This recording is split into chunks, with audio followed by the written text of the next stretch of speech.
अगर किसी की फैमिली हिस्ट्री है तो उनको क्या एहतियात करनी चाहिए कि हमें जो है वो बाईपास की ज़रूरत ना पड़े, या फिर जो है वो हार्ट अटैक ना हो, या फिर फैमिली हिस्ट्री है तो वह होना लाजमी है, ऐसा कुछ है?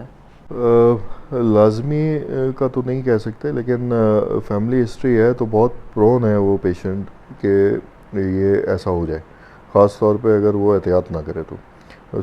सबसे पहले तो उसको चाहिए कि किसी की फैमिली हिस्ट्री है तो वो सीरियल चेकअप कराएं। 35 ईयर्स की एज के बाद जो है वो रूटीन चेकअप्स अपने स्टार्ट कर दे, ताकि शुरू में ही तशख़ीस हो जाए कि जी प्रॉब्लम शुरू हो गई है।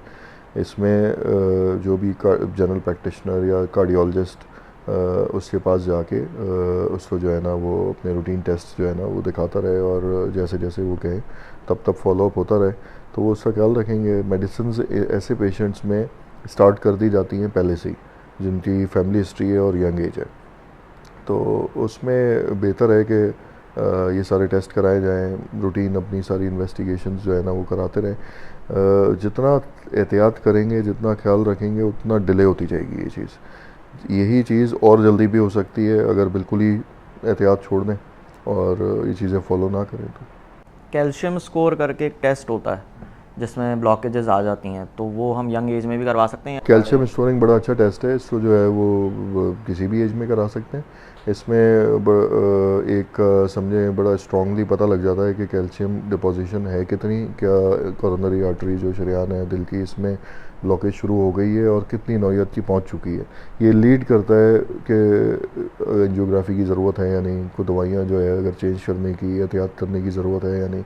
अगर किसी का 0-0 भी आता है तो उसको भी ख्याल करना है कि हो ना जाए। बहुत से लोग कराते हैं, उनका बिल्कुल क्लियर आता है और वो समझते हैं कि अब हमें कुछ नहीं होगा। ये अच्छी बात है कि 0-0 आ गया, इसी को मेंटेन करना है। तो इसलिए सीरियली ये भी कराने में बड़ा सस्ता सा टेस्ट हो जाता है आजकल। ये एंजियोग्राफी और बाकी जो प्रोसीजर्स हैं वो महंगे प्रोसीजर्स हैं, और डायरेक्टली ऐसे बगैर शुबे के नहीं किए जाते, इन्वेजिव प्रोसीजर्स हैं। ये एक तरह से लीस्ट इन्वेजिव या नॉन इन्वेजिव तरह का प्रोसीजर है। मिनट्स में हो जाता है, रिपोर्ट भी फ़ौरन आ जाती है।